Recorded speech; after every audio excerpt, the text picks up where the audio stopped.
අද අපි පාඩමෙන් සාකච්ඡා කරන්න බලාපොරොත්තු වෙන්නේ question form in present perfect tense. අපි කලින් වීඩියෝ එකකින් present perfect tense කියන්නේ මොකක්ද කියලා ඉගෙන ගත්තා. අද අපි ප්‍රශ්න හදන්න සූදානම් වෙනවා present perfect tense එකෙන්. බලමු පාඩම. present perfect tense වාක්‍යයක් අපි හදනවා කිව්වා recent past ළඟ අතීතයේ නුදුරු අතීතය ඒ කරන ලද නිම කරන ලද ක්‍රියාකාරකම් ප්‍රකාශයටපත් කරන්න අපිට present perfect tense භාවිතයට ගන්න පුළුවන් කිව්වා. I have seen you මම ඔයාව දැකලා තියෙනවා. I have seen you. I have seen you මම ඔයාව දැකලා තියෙනවා. ඔයා මාව දැකලා තියෙනවද? Have you seen me? Have you seen me? ඔයා මාව දැකලා තියෙනවද? ඒ වගේ අපිට ප්‍රශ්නයක් ගොඩනගන්න අවශ්‍ය වෙනවා present perfect tense වලින්. Have you seen me? ඔයා මාව දැකලා තියෙනවද? Have you finished? ඔයා ඉවර කරලාද? Have you finished your homework? ඔයාගේ homework ඉවර කරලාද? Have you done it? ඔයා ඒක කරලාද? Have you විදියට අපිට I have seen you මම ඔයාව දැකලා තියෙනවා කියන අපි වාක්‍ය මුලින් වීඩියෝ එකේ හදන හැටි ඔයාලට අපි කියලා දුන්නා වාක්‍ය කොහොමද ගොඩනගන්නේ? I you ඇතුළු සියලුම බහුවචන කර්තෘ පද එක්ක have, he she ඇතුළු සියලුම ඒකවචන කර්තෘ පදත් එක්ක has. ක්‍රියාපදේ අපි past participle verb එකේ නැත්නම් අතීත කෘදන්තයෙන් නැත්නම් තුන්වෙනි ක්‍රියා රූපය අපි භාවිතා කරන්න කියලා දුන්නා. දැන් have you seen me? ඔයා මාව දැකලා තියෙනවද? කවුරු හරි ප්‍රශ්නයක් ඇහුවට පස්සේ අපි ආන්සර් එක දෙන්නේ කොහොමද? Yes I have. ඔව් මම දැකලා තියෙනවා. No I haven't. නෑ මම දැකලා නෑ. I haven't seen you. මම ඔයාව දැකලා නෑ. I haven't seen you. ඒ වගේම අපි ඒකවචන උදාහරණයක් ගත්තොත් he has done his homework. එයාගේ ගෙදර වැඩ කරලා. Has he done his homework? එයාගේ ගෙදර වැඩ කරලාද කියලා අපිට ප්‍රශ්නේ ගොඩනගන්න පුළුවන්. has කියන උපකාරක පදය වාක්‍යයේ මුලට අරගෙන.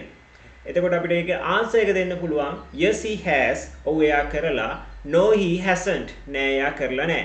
He hasn't done his homework. එයාගේ ගෙදර වැඩ කරලා නෑ. දැන් අපි මෙතන අද ඉගෙන ගන්න සූදානම් වෙන්නේ කොහොමද present perfect වාක්‍යයක ප්‍රශ්නයක් ගොඩනගන්නේ කියලා. question form අපි බලමු මුලින්ම structure එක has හරි have හරි වාක්‍යයේ මුල යොදන්න ඕන. ඒක ඔයා තීරණය කරන්න ඕන. ඒකවචන කර්තෘ පදයක් නම් has, බහුවචන කර්තෘ පදයක් නම් have. ඉන්පස්සේ subject එක. ඊට පස්සේ අපි verb එක විදිහට යොදා ගන්නවා past participle verb pp verb අතීත කෘදන්තය කර්ම පදයක් හෝ ඉදිරියක් තියෙනවා නම් ඉන් අනතුරු වාට භාවිතා කරන්න පුළුවන් have මුලින්ම භාවිතා කරන්නේ කොහොමද I you ඇතුළු සියලුම බහුවචන කර්තෘ පද එක්ක have භාවිතා කරන්න පුළුවන් ක්‍රියාපදය past participle verb වෙන්න ඕන. Have you finished? උදාහරණයක් බලන්න ඔයා ඉවර කරලාද? Have you finished? ඊට පස්සේ අපි බලමු has කොහොමද භාවිතය? has භාවිතා කරන්නේ he she ඇතුළු සියලුම ඒකවචන කර්තෘ පදත් එක්ක ඔයාට has භාවිතා කරන්න පුළුවන්. කර්තෘ පදයේ ළඟම verb එක අපි ක්‍රියාපදේ භාවිතා කරන්න ඕන අතීත කෘදන්තයෙන් තුන්වෙනි ක්‍රියාරූපේ past participle verb has he come? එයා ඇවිල්ලාද? අපි දැන් වාක්‍ය කීපයක් ලියන්න උත්සාහ කරමු. Have you done your homework? ඔයාගේ homework කරලාද? Have you finished? ඔයා ඉවර කරලාද? Have you taken it? ඔයා ඒක අරගෙනද? Have you given? ඔයා දීලාද? Have you completed? ඔයා සම්පූර්ණ කරලාද? Have you written it? ඔයා ඒක ලියලාද? Have you read it? ඔයා ඒක කියවලාද? Have you seen me? ඔයා මාව දැකලා තියෙනවද? Have you seen me? Have you seen me? ඔයා මාව දැකලා තියෙනවද? Yes I have. No I haven't. ඔව් මම දැකලා තියෙනවා. Yes I have. Yes I have seen you. ඔව් මම ඔයාව දැකලා තියෙනවා. No I haven't. නෑ මම දැකලා නෑ. ඔයාට ආන්සර් එක දෙන්න පුළුවන්. Have you changed your mind? ඔයාගේ හිත වෙනස් කරලාද? Have you brushed your teeth? ඔයාගේ දත් මැදලාද?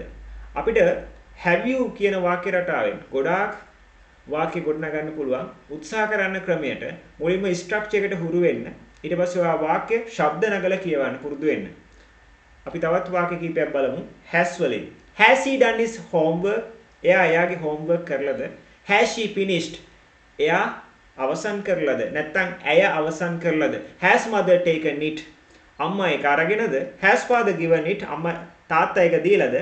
Has the teacher completed it? Teacher ඒක complete කරලාද? Has the child written it? ළමයා ඒක ලියලාද? Has she read it? එයා නැත්තම් ඇය ඒක කියවලාද? Has he seen me? ඔහු නැත්තම් එයා මාව දැකලා තියෙනවද? Has he changed his mind? එයා එයාගේ mind එක නැත්තම් හිත මනස වෙනස් කරලාද? Has Sunet brushed his teeth? Sunet එයාගේ දත් මැදලාද? අපිට has කියන උපකාරක පදය වාක්‍යයේ මුලට අරගෙන ප්‍රශ්න ගොඩනගා ගන්න පුළුවන් මේ ආකාරයට. has වලින් ප්‍රශ්නයක් හැදුවොත් අපි ආන්සර් එක දෙනවා. පළවෙනි වාක්‍යය බලන්න. has he done his homework? එයා එයාගේ homework කරලාද? කොහොමද අපි ආන්සර් එක දුන්නේ? අපි ආන්සර් එක දෙන්න ඕන. yes he has. ඔව් එයා ඉවර කරලා. no he hasn't. එයා ඉවර කරලා නැහැ. අපි ඒ ආකාරයට ප්‍රශ්නයක් ගොඩනගනවාම ආන්සර් එකක් දෙන්නේ කොහොමද කියලාත් අපි ඉගෙන ගනිමු. Have you finished? Yes I have.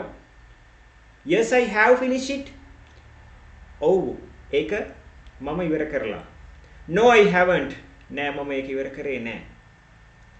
No I haven't finished it. නෑ මම ඒක ඉවර කරලා නෑ. අපිට කෙටි ආන්සර් එක වගේම දීර්ඝ උත්තරයකුත් දෙන්න පුළුවන්. Have you given? ඔයා දීලාද? Yes I have. ඔව් මම දීලා. Yes I have given it. ඔව් මම ඒක දීලා. No I haven't. නෑ මම දීලා නෑ. No I haven't given it. නෑ මම ඒක දීලා නෑ. ඔයා try කරන්න. ප්‍රශ්නයක් ගොඩනගන්න. ඒකට මේ ආකාරයට ආන්සර් එක දෙන්න. ඔයාගේ දැනුම ගොඩක් ඉස්සරහට අරගෙන යන්න පුළුවන්. අපිත් එක්ක එකතු වුණොත්. Have you washed? ඔයා සෝදලාද? Yes I have. ඔව් මම සෝදලා. Yes I have washed. ඔව් මම සෝදලා. No I haven't. නෑ මම හොදලා නෑ. No I haven't washed. නෑ මම හොදලා නෑ. Have you brushed? ඔයා මැදලාද? Yes I have. Yes I have brushed. No I haven't. No I haven't brushed. try කරන්න මේ විදිහට question එකක් ගොඩනගන ගමන් answer එකක් දෙන්න. Have you changed your mind? ඔයා ඔයාගේ mind එක වෙනස් කළාද? Yes I have. Yes I have changed my mind. No I haven't. No I haven't changed my mind. No I haven't changed my mind. නෑ මම මගේ mind එක වෙනස් කළා නෑ. Have you taken? ඔයා අරගෙනද? ඔන්න try කරන්න ඔයා. Yes I have. ඔයා කොහොමද දිගට answer එකක් දෙන්නේ? Yes I have taken. Yes I have taken. No I haven't. No I haven't taken. ඔන්න ඔයාට answer එක දෙන්න අපි ඉඩ තියලා තියෙනවා. Have you done it? ඔයා ඒක කරලාද? Yes I have. ඔව් මම කරලා. Yes I have done it. No I haven't. No I haven't. No I haven't. No I haven't done it. නෑ මම ඒක කරලා නෑ. Have you seen news? ඔයා news බලලාද? නැත්නම් ඔයා news බැලුවද? Yes I have. ඔව් මම බැලුවා. ඔන්න try කරන්න ඔයාගේ answer එක දෙන්න.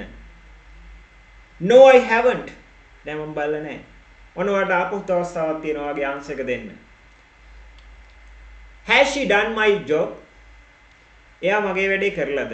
Yes she has. ඔව් එයා කළා. Yes she has done it. No she hasn't. No she hasn't. නෑ එයා කළා නෑ. No she hasn't done it. නෑ එයා ඒක කළා නෑ. Has he helped you? එයා ඔයාට උදව් කරලාද? එයා ඔයාට උදව් කරලාද? නැත්නම් කරාද? Has she helped you? Yes he has. No he hasn't. No he hasn't. ඔයා try කරන්න. answer එක දෙන්න ඕන තැන answer එක දෙන්න. හරි. අද අපි පාඩමින් සමුගන්නවා. ස්තුතියි අපිත් එක්ක රැඳී සිටියට. ඒ වගේම අපිව subscribe කරන්න කියලා හැමෝටම ආරාධනා කරනවා ගොඩක් ආදරෙන්. Wish you all the best. Thank you very much.